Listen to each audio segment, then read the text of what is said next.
Punjab express में और अब बढ़ते हैं खबरों की ओर। खबर जलालाबाद से, जहां सदर थाना पुलिस की तरफ से ढाबे के कर्मचारियों और मालिक को बड़ी बेरहमी से मारा गया। रोटी खाने के दौरान ढाबे के कर्मचारियों की तरफ से 1 मिनट की देरी से रोटी लाने पर उनको बिना वजह मारा गया। वहीं ढाबे के मालिक ने बताया कि हमारे ढाबे में लगे सीसीटीवी कैमरे में सारी घटना कैद हो गई।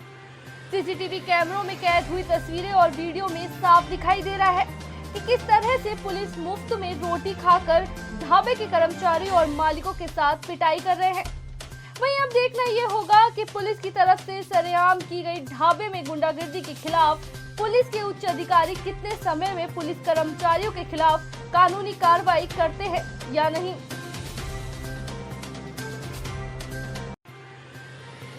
स्वदेशी जागरण मंच बटाला की तरफ से लद्दाख में भारतीय सेना की चीन की सेना से हुई मुठभेड़ में शहीद हुए भारतीय सेना के जवानों को श्रद्धांजलि दी गई। साथ ही साथ चीन के खिलाफ विरोध प्रदर्शन करते हुए चीन का पुतला भी फूंका गया। इस मौके पर स्वदेशी जागरण मंच के अगुवाओं का कहना था कि लद्दाख में चीन की सेना की तरफ से कायराना हरकत की गई। वहीं भारतीय लोगों से चीन के सामान का बहिष्कार करने की भी अपील की गई।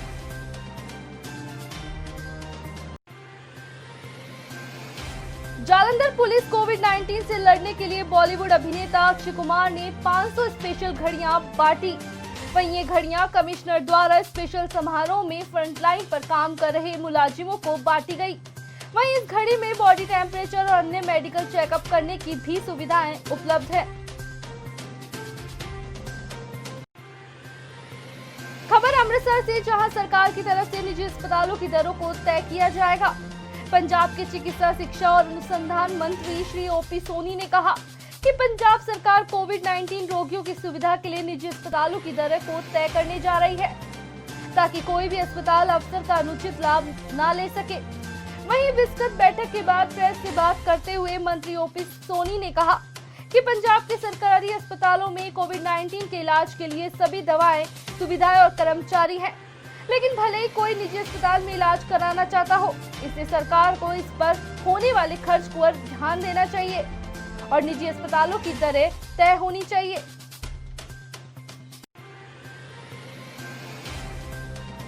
सेहत मंत्री बलबीर सिंह सिद्धू ने आप पठानकोट पहुंचकर नवनिर्मित मदर चाइल्ड हॉस्पिटल का शुभारंभ किया। इस अवसर पर पठानकोट के विधायक अमित विज और उनके साथ मौजूद रहे। इस अवसर पर उन्होंने कहा कि कोविड महामारी से निपटने के लिए हमें जनता का सहयोग चाहिए। वहीं कोरोना को लेकर कहा कि सरकार की ओर से जारी गाइडलाइन की पालना करते हुए इस बीमारी को कम्युनिटी स्प्रेड होने से रोका जाए। आशा वर्कर्स और आंगनबाड़ी के बारे में बताते हुए कहा कि यह केंद्र सरकार की स्कीम है, फिर भी उनका मान भत्ता 2500 रुपए फिक्स कर दिया गया है, जो कि पहले नहीं था। नेशनल हेल्थ रूरल मिशन के सभी कर्मचारियों को 18% का इंसेंटिव दिया गया है।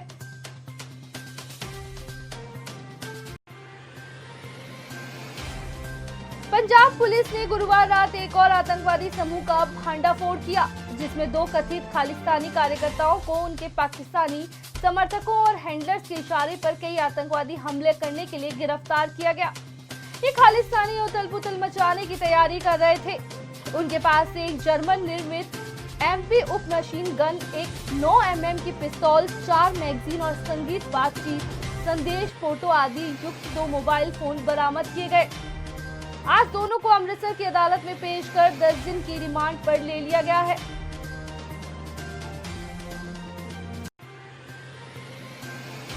लुधियाना के शिवपुरी चौक स्थित एक दिल दहला देने वाला हादसा हुआ। हादसे में एक प्रवासी नौजवान की एक्सीडेंट के दौरान मौत हो गई। दरअसल तेज रफ्तार मोटरसाइकिल सवार व्यक्ति ने एक प्रवासी को टक्कर मार दी, जिसके बाद प्रवासी को अस्पताल ले जाया गया, जिसकी मौत हो गई। वहीं जहां ये वारदात हुई, वहां लगे सीसीटीवी कैमरे में वारदात कैद हो गई। फिलहाल पुलिस मामले की जांच में जुट गई है।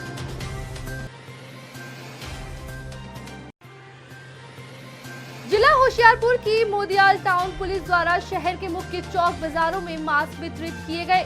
साथ ही साथ आने जाने वाले लोगों को कोरोना से बचने के लिए जागरूक भी किया गया। साथ ही मॉडल टाउन पुलिस स्टेशन के मुख्य निरीक्षक बलविंदर सिंह जोधा के नेतृत्व में मिशन फतेह के तहत आम जनता को मास्क पहनने और अपने हाथों को साफ रखने, साथ ही साथ स्वास्थ्य विभाग द्वारा दिए गए अन्य निर्देशों का पालन करने का भी निर्देश दिए गए।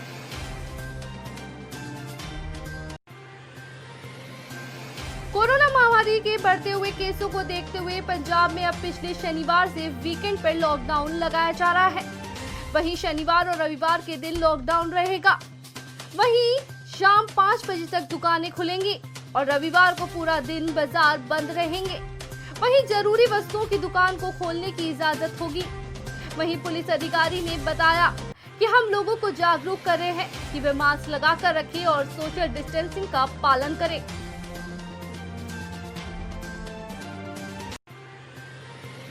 बटाला निवासियों की तरफ से लद्दाख में चीनी सेना से हुई मुठभेड़ में शहीद हुए भारतीय सेना के जवानों को श्रद्धा सुमन अर्पित किए गए।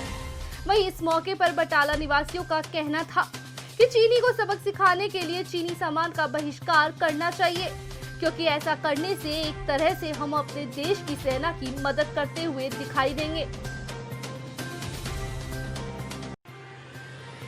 बिना पैसा इकट्ठा किए अपनी निजी कमाई का 98% हिस्सा भाग करोड़ों रुपए खर्च कर अरब देशों से सैकड़ों माताओं के बेटों को मौत के मुंह में से बचाकर लाने वाले दुबई के प्रसिद्ध कारोबारी और सरबत द भला ट्रस्ट के मुखिया डॉक्टर ASP सिंह ओबरॉय ने एक बार फिर अपने बड़े हौसलों का सबूत देते हुए खाड़ी देशों के अंदर फंसे उत्तरी भारत से संबंधित सैकड़ों लोगों को अपने खर्च पर वापस वतन लेकर आने का ऐलान किया है। रोजी रोटी कमाने के चक्कर में अलग अलग देशों में गए नौजवान गलत एजेंटों के धक्के चढ़ के आज नरक की जिंदगी बिता रहे हैं। ऐसे में पंजाब के अलग अलग जिलों में दुबई, मलेशिया में फंसे 350 के करीब नौजवानों को वापस लाने के लिए आज पीड़ित परिवार गांव बादल में केंद्रीय मंत्री हरसिमरत कौर बादल से मिले। वहां उन्होंने मंत्री को अपनी दर्द भरी कहानी बताते हुए नौजवानों को वापस पंजाब लाने की फरियाद की।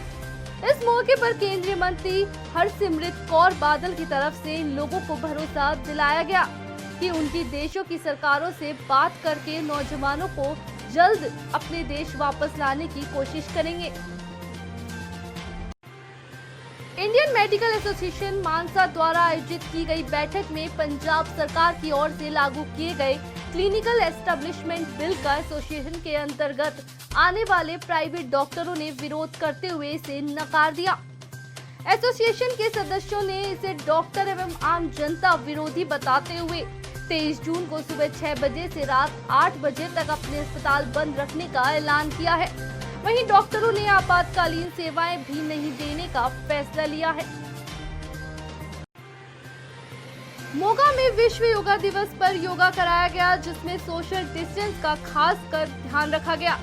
महिलाओं ने बताया कि लॉकडाउन की वजह से तकरीबन 2.5 महीने घरों में रहकर जिंदगी में तनाव का सामना करना पड़ रहा था, लेकिन अब हम रोजाना योग कर रहे हैं, जिससे हमारी सेहत तंदुरुस्त भी है और तनाव से भी मुक्ति मिली है। खबरों में फिलहाल इतना ही। जब तक के लिए देखते रहिए पंजाब एक्सप्रेस।